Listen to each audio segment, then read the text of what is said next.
Samajwadi party के कार्यकर्ता को मजबूर कर दिया है। समाजवादी पार्टी के पूर्व नगर पालिका अध्यक्ष रहे। उसमें एक ऐसा प्रत्याशी था पारसनाथ, जिसको ना कभी पार्टी में देखा गया और न उसको शहर के लोग उसको जानते हैं न पहचानते हैं। वो कर्मचारियों पे कैसे कंट्रोल करेगा?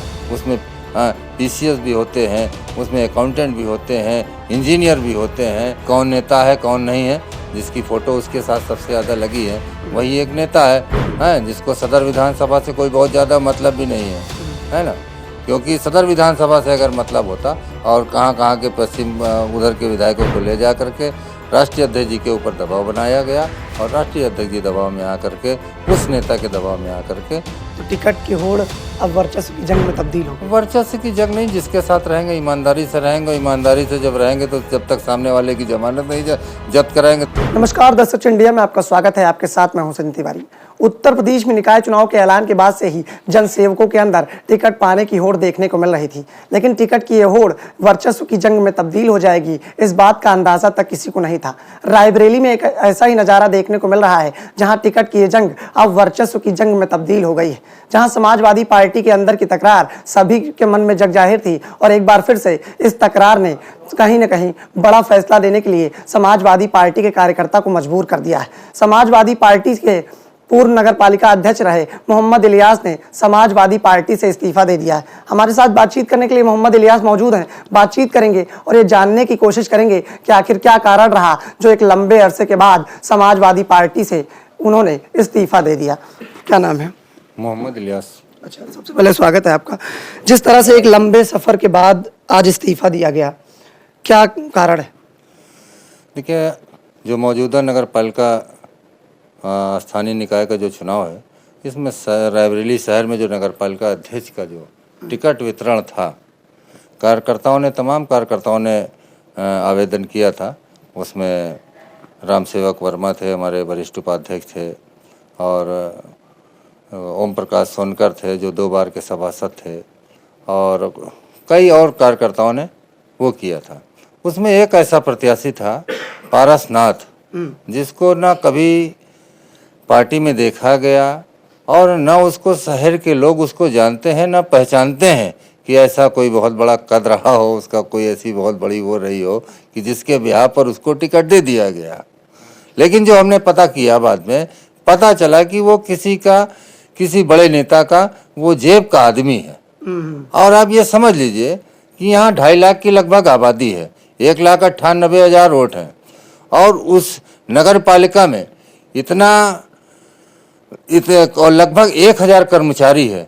जो खुद कर्मचारी रहा हो अभी तक, जो किसी का कर्मचारी हो, वो कर्मचारियों पे कैसे कंट्रोल करेगा? उसमें पीसीएस भी होते हैं, उसमें अकाउंटेंट भी होते हैं, इंजीनियर भी होते हैं, और सफाई कर्मी भी होते हैं, तमाम ऐसे उसमें है। वो एक कमज़ोर आदमी, जिसको आप देखने से कमज़ोर लग रहा है, वो कैसे इस नगर, अगर जीत जाता है तो इस नगर पालिका को कैसे चलाएगा? जिस तरह से ये फैसला निकलकर सामने आया, इस फैसले के बाद क्या लगता है समाजवादी पार्टी के अंदर कौन सा ऐसा नेता रहा जिसकी वजह से आपको चुनौती और इस तरह का फैसला लेना? नाम तो मैं फिलहाल नहीं बताऊंगा, और नाम शायद आप भी जानते होंगे कि कौन नेता है कौन नहीं है। जिसकी फ़ोटो उसके साथ सबसे ज़्यादा लगी है वही एक नेता है, जिसको सदर विधानसभा से कोई बहुत ज़्यादा मतलब भी नहीं है ना। क्योंकि सदर विधानसभा से अगर मतलब होता तो 2022 के चुनाव में समाजवादी पार्टी का प्रत्याशी यहाँ से चुनाव जीतता। अच्छा, जिस तरह से सुगबुकाहट चल रही थी, लगातार आपने पूर्व में भी नगर पालिका अध्यक्ष की कमान संभाली है, जिस तरह से आपका विकास था, लोगों के मन में इस बात की सुगबुकाहट भी थी कि आपका चुनाव, लेकिन उसके बाद समाजवादी पार्टी के आला कमान की ओर से इस तरह का फैसला कैसे देखते हैं? अब ये आला कमान का फैसला उन्होंने किया, ये वो जाने, लेकिन मुझे जहाँ तक पता चला है, जो उत्तर प्रदेश के तमाम कई विधायक, पश्चिम के विधायक और कहाँ के पश्चिम उधर के विधायकों को ले जा करके राष्ट्रीय अध्यक्ष जी के ऊपर दबाव बनाया गया, और राष्ट्रीय अध्यक्ष जी दबाव में आकर के उस नेता के दबाव में आकर के टिकट को चेंज किया गया। क्योंकि यहाँ से जो एक कमेटी बनाई गई थी, उस कमेटी में 80% लोगों पर प्रकाश सोनकर को नामित किए थे, और नामित करने के बाद यहाँ से उसको बुलाया गया, यहाँ से उसके सारे डॉक्यूमेंट लेकर के बुलाया गया कि आप लेकर के आइए और वहाँ आपको आपको टिकट दिया जाएगा। और जब वहाँ वो पहुँचा तो उससे कहा गया कि अभी आप देर रात तक होगा, चाहे तो रुकिए और चाहे चले जाइए। और जब हम रास्ते में आए तो हमको हमारे पास किसी का फ़ोन आया कि हम लोगों के साथ धोखा हो गया है, टिकट अब उनका हो गया है जिसका हम नहीं चाहते थे, और उनका टिकट हो गया। और इससे दिल बहुत आहत हुआ, दिल को बहुत चोट लगी, क्योंकि 20-22 साल पार्टी की हमने सेवा की है, मन से सेवा की है। तो हमें ये हमारा दायित्व, अपना दायित्व का निर्वाह करते हुए मुझे पार्टी छोड़ने से अच्छा कोई फैसला नहीं लगा। इसलिए मैंने समाजवादी पार्टी को हमेशा के लिए त्याग कर हमेशा के लिए त्याग किया। अच्छा, जिस तरह से जो कार्यकाल रहा है पूर्णिमा श्रीवास्तव का बीते वर्षों में 5 साल में जिस तरह से काम हुआ है, इसको कैसे देखते हैं? क्या हुआ है, विकास हुआ, विनाश हुआ?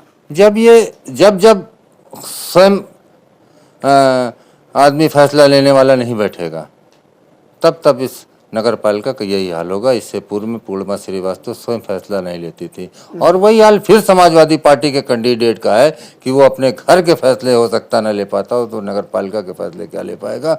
और मैं जो आपको कैंडिडेट, मेरा जो समर्थन में कैंडिडेट समाजवादी पार्टी का उतरता, वो 2 बार का सभासद था और स्वयं सक्षम था फैसले लेने में। और मैं ये चाहता हूँ कि ऐसा प्रत्याशी जीते जो स्वयं सक्षम हो फैसला लेने में, तभी इस क्षेत्र का विकास होगा। कठपुतली बनकर काम करेगा तो क्षेत्र का विकास हो ही नहीं सकता।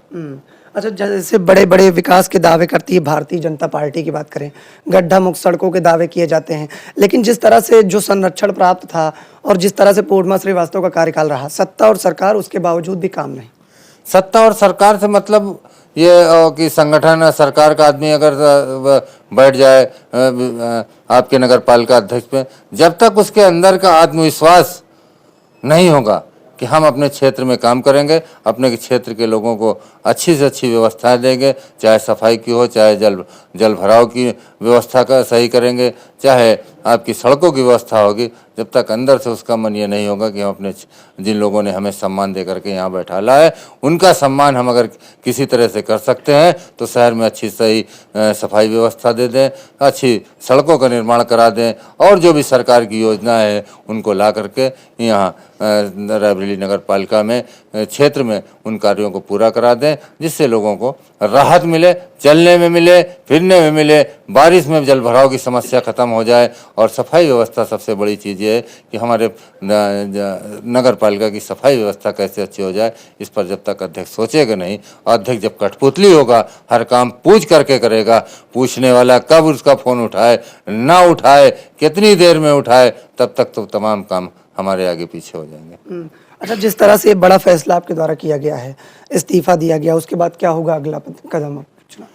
ये भी शाम तक आपको क्लियर हो जाएगा। किसी न किसी की मदद करके या अपना प्रत्याशी लड़ा करके मैं चुनाव जिताने की कोशिश करूंगा। ये मैं अपने साथियों के साथ बैठ करके आकलन कर रहा हूं कि मैं खुद स्वयं लड़ाऊं किसी को तो जीत पाऊंगा, या किसी की मदद करके करूं जो किसी दल से हो कि उसकी करूं। अब जो साथियों लोग अपना हमारे जो साथी हैं वो जो तय कर देंगे, वो फैसला आज शाम तक ले लिया जाएगा। अच्छा, ये बताइए, जिस तरह से देखा जाए तो अब समाजवादी पार्टी को आप इस्तीफा दे चुके हैं, तो क्या लगता है कांग्रेस का एक रास्ता आपके लिए खुला है? नहीं, रास्ते ऐसे थोड़ी नहीं कि रास्ते को नहीं का, भारतीय जनता पार्टी हमारे लिए रास्ता नहीं खुली क्या? नहीं, लेकिन भारतीय जनता पार्टी नहीं, क्यों नहीं है, ये पहले जवाब दे दीजिए कि भारतीय जनता पार्टी हमारे लिए नहीं क्या? नहीं, बिल्कुल हम ये नहीं कांग्रेसी क्यों है? बिल्कुल, क्योंकि कांग्रेस देखा जाए, कांग्रेस की अगर बात की जाए तो रायबरेली सोनिया गांधी का गढ़, कांग्रेस का गढ़ रहा है, तो देखा जाए कांग्रेस एक रास्ता है और शायद आप वहीं जाने की सोच रहे हैं। नहीं, क्या भारतीय जनता पार्टी रास्ता नहीं क्या, ये हमें खाली बता दीजिए। वो राजनीतिक पार्टी नहीं क्या? नहीं, बिल्कुल पार्टी है, ये नहीं। और क्या मैं नहीं जा सकता हूँ वहाँ? जा सकते हैं वहाँ जाना बैंड है। नहीं, वहाँ जाने का विचार हमारा जाना बैंड है। हमारा अगर जाना बैंड हो या आप बता दीजिए तो फिर मैं अगला विचार करूं। नहीं, लेकिन ये है कि कांग्रेस की तरफ आप, ये शाम तक सब क्लियर हो जाएगा। शाम तक पक्का। तो जिस तरह से ये अभी तक जो हालात रहे हैं और जिस तरह का ये फैसला लिया गया, उसके बाद समाजवादी पार्टी को क्या कहेंगे? समाजवादी पार्टी की जमानत जब्त कराना यही हमारा और हमारे साथियों का संकल्प है। तो टिकट की होड़ अब वर्चस्व की जंग में तब्दील हो गई। वर्चस्व की जंग नहीं, जिसके साथ रहेंगे ईमानदारी से रहेंगे, ईमानदारी से जब रहेंगे तो जब तक सामने वाले की जमानत नहीं जब्त कराएंगे तब तक हमारी ईमानदारी के सबूत नहीं समझ में आएगा सामने वाले को। तो आप देख सकते हैं किस तरह की बातचीत हमारे साथ हुई और आप ये तस्वीरें इस बात को बयां करती हैं कि समाजवादी पार्टी के अंदर की तकरार अब पूरी तरह से जग जाहिर हो चुकी है और समाजवादी पार्टी के उच्च स्तरीय नेतृत्व के द्वारा जिस तरह का फैसला लिया गया है उसके बाद रायबरेली से अब समाजवादी पार्टी के आला कमान यानी समाजवादी पार्टी के मुखिया अखिलेश यादव को चुनौती मिल सकती है। फिलहाल क्या होगा क्या नहीं होगा ये भविष्य के गर्भ में है, लेकिन जिस तरह का फैसला पुराने कार्यकर्ता के द्वारा लिया गया है उसने समाजवादी पार्टी की नींद जरूर उड़ा दी है।